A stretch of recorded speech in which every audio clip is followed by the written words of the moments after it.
Hey guys, so today I'm going to do a back-to-back review using a duotone slick 7 meter and the F1 Strike 8 meter. Now I know 8 meter, 7 meter. Why? Well, for a start, there isn't an 8 meter in the slick, and I don't have the 7 meter in the Strike CWC. Really what I'm going to be doing is just giving my opinions of my experiences. I've used the slick a hell of a lot. I've used the 8 meter Strike a fair few times now, enough to give it an informed opinion. So I'm going to be using my Gybe board, 5.9 by 110 litres. I'm 82 kilograms. And it's about 7 to 9 knots at the moment, averaging, I'd say, around about 9 knots. The weapon of choice, the foil of choice right now is the Kujira 1440. I would probably normally use my Axis 1300 on a day like this, certainly with a 7 meter, because it's just so easy to get up. But I want to give them a little bit of a test. You know, slightly smaller foil, slightly harder to get up onto the foil in these light wind conditions. So I may be coming back to shore pretty quick with my tail between the legs to put the 1300 on. But I'm going to give it. Okay, so here it is the Strike. Just holding it up by the leash. By the leading edge handle. It's floating nicely, feels really light. Okay, so back out again, this time return to the slick 7 meter. It's flying, but I wouldn't say it's flying quite as easily or as high as the Strike. It definitely feels heavier.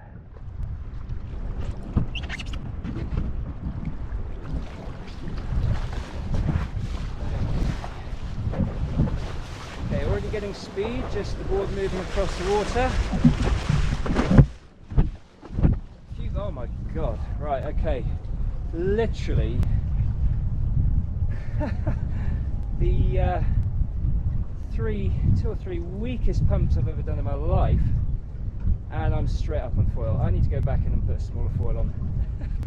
It's just so effortless in my hands, it really is. It feels so comfortable, well balanced.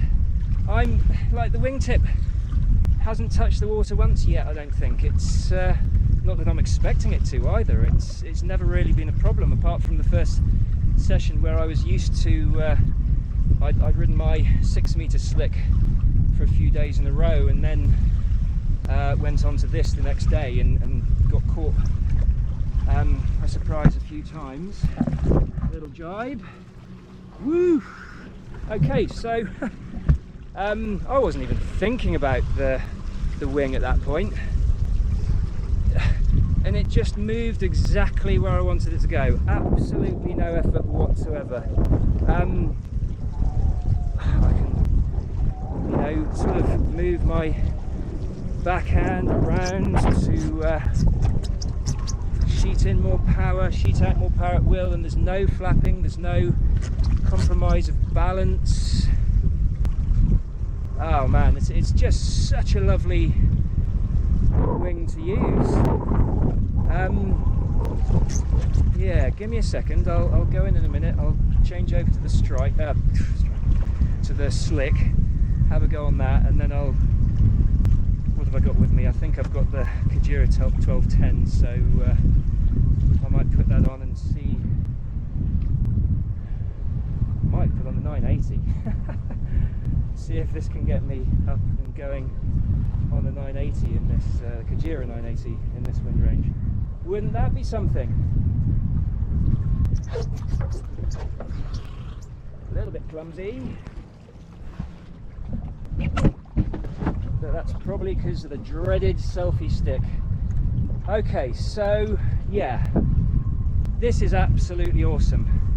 Let's just do a little bit of luffing with it The handling, I think what you can see just speaks volumes for itself.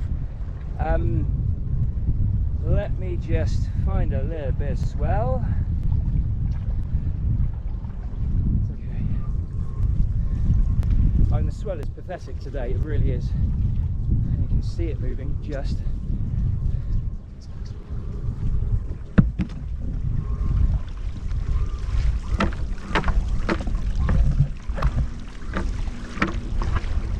But the idea isn't to watch my laboured pumping or the performance of the 1440.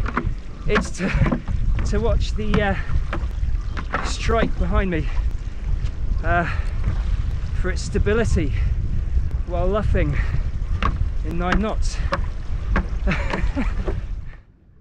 Let's check this out before I carry on. Mistakes. You see the wingtips dropping a bit. Wingtip trailing edge was dropping a bit. It's okay now.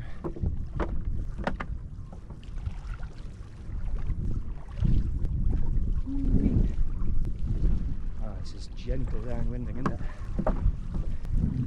Loving the Kujira.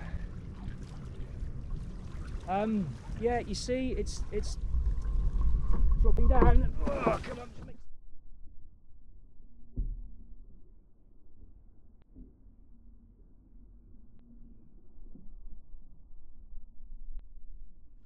If your wing keeps on dropping in front of you, the trailing edge of it, then hold it above your head, either with one of the middle handles or the boom, middle of the boom, that sort of thing. Why didn't F1 put a middle handle on so you could do this? And when you're riding in its bottom end, you can hold it above your head like this, obviously pointing across the wind, otherwise it will fall down still. And it won't do that trailing edge drop. Let's just turn around. So